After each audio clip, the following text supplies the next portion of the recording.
नमस्कार, खबरों का पंचनामा देख रहे हैं आप। मैं हूं आपके साथ पूजा। हम लेकर आए हैं देश और दुनिया की 5 बड़ी खबरें, जिस पे चर्चा के लिए मेरे साथ स्टूडियो में मौजूद हैं कैपिटल टीवी के editor in chief doctor Manish Kumar. Doctor साहब, बहुत बहुत स्वागत है आपका। धन्यवाद। सबसे पहले नजर हेडलाइंस पर। रूसी तेल खरीद पर ट्रंप ने दी नई धमकी। टैरिफ बढ़ाने की धमकी पर हमलावर हुई कांग्रेस। ट्वीट कर कांग्रेस ने पूछा, क्या अमेरिका से तय हो रही है भारत की विदेश नीति। वेनेजुएला को नहीं चलाएगा अमेरिका। ट्रंप के बयान पर विदेश मंत्री रूबियो का यू टर्न, तो उधर मादुरो की रिहाई की मांग तेज। दिल्ली दंगा केस में सुप्रीम कोर्ट का बड़ा फैसला। उमर खालिद और शरजील इमान की जमानत खारिज। कोर्ट ने माना साजिश के हैं बड़े अहम सबूत। लालू यादव को आईआरसीटीसी केस में बड़ा झटका। ट्रायल पर रोक से दिल्ली हाईकोर्ट का साफ इनकार। बांग्लादेश सरकार का बड़ा फैसला। अपने देश में लगाया आईपीएल पर बैन। पहले किया था T20 वर्ल्ड कप खेलने भारत आने से मना। खबरों की शुरुआत में सबसे पहले बात ट्रंप टैरिफ और बवाल की। अमेरिकी राष्ट्रपति ट्रंप ने एक बार फिर भारतीय इंपोर्ट पर टैरिफ बढ़ाने की चेतावनी दी है। ट्रंप का यह बयान एक पब्लिक संबोधन के दौरान सामने आया, जहां डोनाल्ड ट्रंप ने कहा कि अगर नई दिल्ली रूसी तेल मुद्दे पर मदद नहीं करता तो भारतीय इंपोर्ट पर मौजूदा टैरिफ बढ़ाया जा सकता है। ट्रंप के इस बयान के सामने आने के बाद कांग्रेस ने केंद्र सरकार पर निशाना साधा। कांग्रेस ने एक्स पर एक पोस्ट के जरिए ट्रंप के बयान को कोट करके मोदी सरकार पर सवाल खड़े किए। कांग्रेस ने केंद्र सरकार पर निशाना साधते हुए 5 सवाल उठाए हैं। कांग्रेस ने कहा है कि क्या मोदी सरकार की विदेश नीति अमेरिका से तय हो रही है। रूस से तेल खरीदना इसलिए बंद हुआ क्योंकि ट्रंप को खुश करना था। कांग्रेस ने पूछा कि आखिर पीएम मोदी चुप क्यों है। कांग्रेस ने हमलावर होते हुए तंज कसा कि ट्रंप को खुश करने के लिए नरेंद्र मोदी ने हमारे सदाबहार मित्र रूस से तेल खरीदना बंद कर दिया। आखिर खुद का पीआर मेंटेन करने के लिए और ट्रंप को खुश करने के लिए मोदी देश का नुकसान क्यों कर रहे हैं। अमेरिका से कुछ भी बयान आता है, ट्रंप कुछ भी बोलते हैं, तो ये कांग्रेस पार्टी इतनी राजनीति क्यों करती है? देखिए, कांग्रेस पार्टी को डोनाल्ड ट्रंप के बातों पे ज्यादा भरोसा रहा है, पाकिस्तान की बातों पे ज्यादा भरोसा है, चीन की बातों पे ज्यादा भरोसा है, और इसलिए बिना देखे बिना समझे आपने तमाम इस तरह के सवाल खड़े कर दिए कि जैसे हिंदुस्तान की फॉरेन पॉलिसी ट्रंप तय कर रहे हैं। कॉमन सेंस की बात है कि अगर डोनाल्ड ट्रंप ही तय कर रहे थे भारत की पॉलिसी, तो अभी तक वो 50% जो टैरिफ लगा हुआ है और उस पर तो विवाद जो बना हुआ है वो विवाद होता ही नहीं। भारत घुटने टेक दिया होता और हम एक ट्रेड डील कर लिए होते, हमने ऑयल खरीदना बंद कर दिया होता। कम से कम इतनी भी जानकारी रखनी चाहिए कि क्या हमने ऑयल खरीदना रूस से बंद कर दिया या बढ़ा दिया। हकीकत यह है कि पिछले साल से इस बार हम लोगों ने ज़्यादा नवंबर के महीने में, जो अभी नवंबर गया है, दिसंबर का पूरा आंकड़ा अभी आया नहीं है, नवंबर में हम लोगों ने रिकॉर्ड क्रूड ऑयल रूस से हमने खरीदे हैं। फिर ये बात उठती कहाँ से है?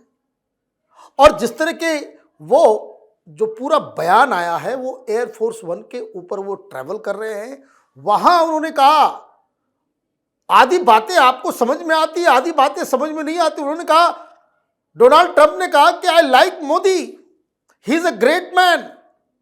उनके साथ का व्यक्ति कह रहा है कि हमने इंडियन हाई कमिश्नर से बात की तो वो बार बार इसी बात को कह रहा था कि ये जो 50% जो आपने टैरिफ लगाया उसको कम करें, हम रूस के साथ कुछ करेंगे। तब ट्रंप ने कहा कि इज अ ग्रेट मैन, और इंडियंस हमें खुश करने के लिए उन्होंने सप्लाई कम ली है। मतलब रूस से भारत ने ऑयल खरीदना कम कर दिया है। यहां धमकी की बात कहां से आ रही है? फॉरेन पॉलिसी तय करने की बात कहां से आ रही है? ये दरअसल कांग्रेस पार्टी पूरी तरीके से मोदी की घृणा में इतना अंधी हो चुकी है कि कौन सा सवाल कहां उठाना चाहिए उसका पूरा का पूरा वो फोकस ही गड़बड़ हो गया है। जी, तो ट्रंप के बयान पर भारत की राजनीति गर्म है, तो वहीं वेनेजुएला को लेकर अमेरिका के भीतर ही अब मतभेद खुलकर सामने आने लगी है।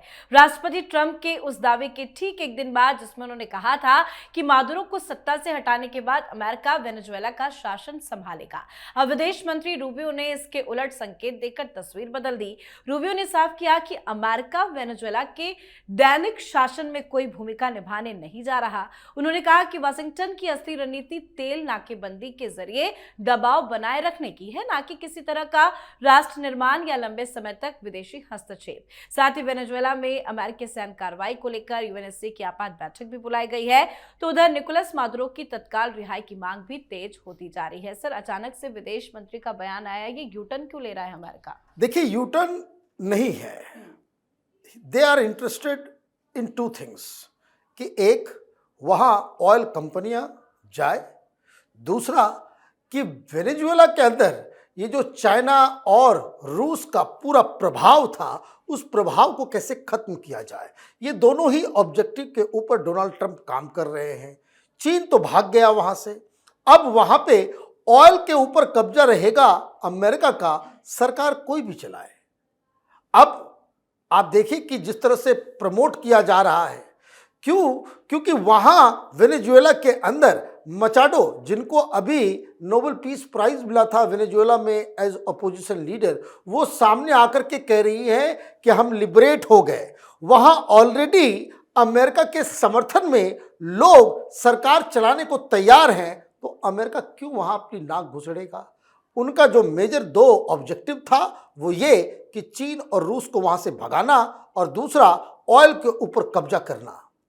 हिंदुस्तान के पत्रकारों को थोड़ा सा संभल के बात करनी चाहिए। उसका कारण ये है कि वेनेजुएला के अंदर अगर ऑयल अमेरिका या फिर ये चीन को वहां से भगाया जाएगा, तो हिंदुस्तान एक बहुत मेजर प्लेयर उभर के आएगा जो वेनेजुएला से ऑयल लेकर के आएगा। ये मत भूलिए, ऑलरेडी ओएनजीसी विदेश वहां पे इस सैंक्शन के पहले हम वहां से ऑयल लेकर के आ रहे थे। दुनिया में 3 कंट्रीज हैं जो वेनेजुएला में जो हार्ड क्रूड ऑयल है, वो जैसे वेस्ट एशिया में ऑयल है उस तरह का नहीं, बहुत ही हार्ड किस्म का अलग प्रकार का वो क्रूड ऑयल है। दुनिया में 3 ही मुल्क उसको एक्सट्रैक्ट कर सकता है और उसको प्रोसेस कर सकता है, वो है अमेरिका, चाइना और इंडिया। अमेरिका वो तो वहां है ही, चाइना आउट होगा, हिंदुस्तान घुसेगा।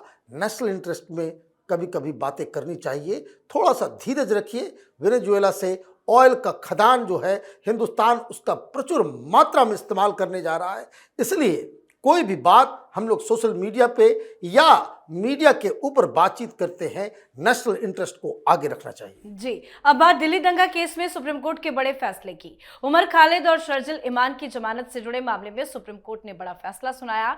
कोर्ट ने कहा कि दोनों को बेल नहीं दी जा सकती। टिप्पणी करते हुए सुप्रीम कोर्ट ने दोनों की जमानत याचिका को खारिज कर दिया। सुप्रीम कोर्ट ने कहा कि उमर खालिद और शर्जिल इमाम के केस की तुलना दूसरे आरोपियों से नहीं की जा सकती। सुप्रीम कोर्ट ने साफ किया कि हर आरोपी की जमानत याचिका की जांच अलग अलग करनी होगी, क्योंकि सातों आरोपी अपराध के मामले में एक समान स्थिति में नहीं है।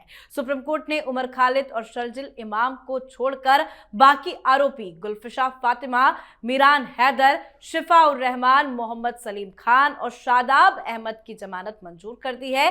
खास बात यह है कि उमर खालिद और शर्जिल इमाम सहित 7 आरोपियों की पैरवी के लिए देश के 5 दिग्गज वकील सुप्रीम कोर्ट में बहस कर रहे थे, फिर भी दोनों की जमानत नहीं मिल पाई। सर, बड़े बड़े वकील तो खड़े हुए, जमानत क्यों नहीं मिल पाई? और ये विपक्षी पार्टियों के लिए भी कितना बड़ा झटका। सारे लोग बड़े उदास नजर आ रहे हैं। कांग्रेस को मैंने देखा, समाजवादी पार्टी को देखा, ममता बनर्जी की पार्टी की तरफ से जिस तरह का बयान आ रहा है, ऐसा लग रहा है कि उसके घर के किसी व्यक्ति को बेल रिजेक्ट कर दिया गया। अरे टेररिस्ट है वो। सुप्रीम कोर्ट के इस फैसले में एक बात जो लोग चर्चा नहीं कर रहे हैं वो ये कि उन्होंने यूएपीए के तहत कौन कौन सा काम टेररिज्म के तहत आएगा, उसमें जस्टिस अरविंद कुमार ने यह भी कहा कि पब्लिक न्यूसेंस क्रिएट करना, लोगों को परेशान करना भी टेररिज्म। जैसे ये लोग ये शाहीन बाग में सड़क पे आकर के रुक गए, ये किसान आंदोलन वाले, ये टेररिज्म के एंगल में आ गया। आप अगर देश का इकोनॉमिक नुकसान कर रहे हैं धरना प्रदर्शन प्रोटेस्ट के जरिए, तो भी वो टेररिज्म के एक्ट में आएगा। इतनी बड़ी बात आज हो गई, लेकिन इनको समझाने से क्या फायदा। इनको लग रहा था कि अमेरिका से 8 जो है सांसद वो चिट्ठी लिख देंगे, सरकार जो है वो बकायदा प्रेशर में आ जाएगी। तो अब जाओ न्यूयॉर्क के कोर्ट में जाओ, ममदानी मदद करेगा, वहीं से रिलीज ऑर्डर आप निकालना। देखिए ये लोग देशद्रोही हैं, टेररिस्ट हैं, इनके साथ कोई भी कोताही, कोई भी मर्सी दिखाने की आवश्यकता नहीं थी। गर्व है सुप्रीम कोर्ट के ऊपर जिन्होंने इन लोगों को वापस तिहाड़ जेल भेज दिया। जी, अब बात लालू यादव को कोर्ट से लगे बड़े झटके की। लालू प्रसाद यादव को आईआरसीटीसी घोटाले मामले में दिल्ली हाईकोर्ट से बड़ा झटका लगा है। दिल्ली हाईकोर्ट ने ट्रायल कोर्ट के उस आदेश पर रोक लगाने से इनकार कर दिया जिसमें लालू यादव के खिलाफ भ्रष्टाचार और आपराधिक साजिश के आरोप तय किए गए थे।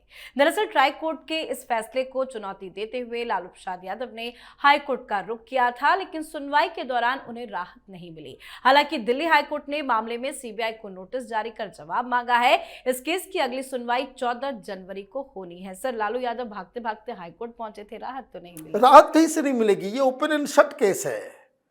ये बात लोगों को समझ में क्यों नहीं आता है। आपके पास पैसे हैं, आपके पास सिस्टम को ट्विस्ट एंड ट्विक करने का तरीका है, आपके पास बड़े बड़े वकील आप हायर कर सकते हैं, आप बहुत बड़े नेता हैं, तो आप हिंदुस्तान के जुडिशल सिस्टम में जो लैकुना है, ये जो लेट लतीफी का जो सिस्टम है, उसका आप इस्तेमाल कर रहे हो। भाई कोई ईमानदारी से कोई कह दे, किसी से भी आप न्यूट्रल व्यक्ति से पूछ लीजिए, ऐसे व्यक्ति से जो इस पूरे सिस्टम में रहा हो। भाई लालू यादव ने घोटाले की तो पूरी की पूरी, आप ये देखिए, जो व्यक्ति घोटाले के चक्कर में अभी जेल में होना चाहिए, हेल्थ के नाम पे वो बाहर है, उसको राहत कैसे मिलेगी। और ये तो जाएगा ही जाएगा, पूरा खानदान जाएगा। एक और केस की तलवार जो है लटकी हुई है। तो कहने का मतलब ये है कि कोर्ट के अंदर भी ये तत्परता होनी चाहिए। जुडिशल सिस्टम में, चाहे वो हाई कोर्ट हो, सुप्रीम कोर्ट हो, ये लोगों के विश्वास से चलता है। यही एक अथॉरिटी है। कोई संविधान, कोई ये सब काम नहीं करता। जनता को यकीन है कि कोर्ट से न्याय मिलेगा तो ही इन इंस्टीट्यूशंस की सैंक्टिटी बची रहेगी। और अगर इस तरीके से बड़े बड़े नेताओं, रसूखदार, पैसे वाले लोगों, बड़े बड़े मीडिया हाउसेस और इन लोगों को अगर आप इस तरह से रियायत देंगे, इस पे कठोर कार्रवाई आप नहीं करेंगे, तो लोगों का इस जस्टिस सिस्टम के ऊपर से विश्वास डिगेगा। बहुत अच्छा हुआ कि हाईकोर्ट ने इनकी मांगों को रिजेक्ट कर दिया। जी, अब बात आज की आखिरी खबर की। बांग्लादेश सरकार ने बड़ा फैसला लेते हुए अपने देश में इंडियन प्रीमियर लीग यानी कि आईपीएल के ब्रॉडकास्ट और एडवर्टाइजमेंट पर अनिश्चितकालीन प्रतिबंध लगा दिया है। बांग्लादेश सरकार ने कोलकाता नाइट राइडर्स टीम से बांग्लादेश के तेज गेंदबाज मुशफ़िक़ुर रहमान को हटाए जाने के बाद ये फैसला लिया। अधिकारियों ने पुष्टि की कि आईपीएल से संबंधित सभी ब्रॉडकास्ट और इवेंट कवरेज तत्काल प्रभाव से निलंबित कर दिए गए हैं और अगले आदेश तक निलंबित ही रहेंगे। बयान में कहा गया कि ये निर्णय जनहित में लिया गया है। बांग्लादेश ने जो फैसला लिया उससे उसको क्या फायदा होगा? देखिए, ये नाशुक्रे किस्म की कौम है। ये बांग्लादेश की क्रिकेट को कौन पूछता था। वही कहावत है, हाथी चले बाजार, कुत्ता भूखे हजार। यही है बांग्लादेशियों की कहानी। आपने कह दिया कि भाई T20 वर्ल्ड कप नहीं खेलेंगे, हम मत खेलो। तुमको पूछता कौन है? तुमको पूछता कौन है? तुमको T20 के खेलने के लायक बनाया किसने? टेस्ट मैच खेलने के लायक बनाया किसने? तुम वनडे के लायक हुए कैसे? हिंदुस्तान मदद नहीं करता, गली मोहल्ले में खेल रहे होते ये खिलाड़ी, तमाशा कर रहे हैं ये लोग। तो खैर, ये भौंकना जो है, ये हिंदुस्तान 12 फरवरी तक इंतजार कर रहा है। ये बात समझ लीजिए कि अभी वहां जो वाहियात किस्म के लोग, अनइलेक्टेबल लोग जो सरकार और फैसले ले रहे हैं, इनकी उल्टी गिनती बस 12 फरवरी तक है। चुनाव के बाद जो नई सरकार आएगी, वहां की जनता के द्वारा चुनी हुई सरकार, उसका रुख क्या होता है, उसके बाद भारत अपना रुख दिखाएगा। और अगर यही एंटी इंडिया, ये पाकिस्तानियों की तरह वहां तमाशा बांग्लादेश के अंदर हुआ, तो आप यकीन मानिए कि हिंदुस्तान, वो कहते हैं ना कि शिव जी का त्रिनेत्र खुलता है तो हाहाकार मच जाता है, प्रलय आ जाता है। तो हिंदुस्तान के पास इतनी सलाहियत है, इतनी ताकत है, इतनी शक्ति है कि बांग्लादेश के अंदर कोहराम मचा दे। तो ये जो गिदड़ भपकियां, ये तमाशा, भाई मत देखो आईपीएल, तुम्हारे देखने से आईपीएल चल रहा है। जितना आईपीएल में कमाई होती है ना, उसमें तुम्हारा एक स्टेट, एक राज्य जो है उसका पूरा बजट होगा। तमाशा कर रही है लोग। तो ये जो है थोड़ा सा इलेक्शन का समय है, वहाँ पे ये भी समझना चाहिए डोमेस्टिक पॉलिटिक्स की वजह से इस तरह के फैसले लिए जा रहे हैं। एंटी इंडिया माहौल बना करके चुनाव जीतने की कोशिश है, लेकिन ये सब भोंपू ये 12 फरवरी तक ही बजेगा। जी बहुत बहुत धन्यवाद सर बातचीत के लिए। धन्यवाद। तो खबरों का पंचनामा में आज के लिए फिलहाल इतना ही। देश विदेश की बाकी खबरों और उनके सटीक एनालिसिस लिए देखते रहिए कैपिटल टीवी। हमें लाइक कीजिए, शेयर कीजिए और कैपिटल टीवी को सब्सक्राइब कीजिए। नमस्कार।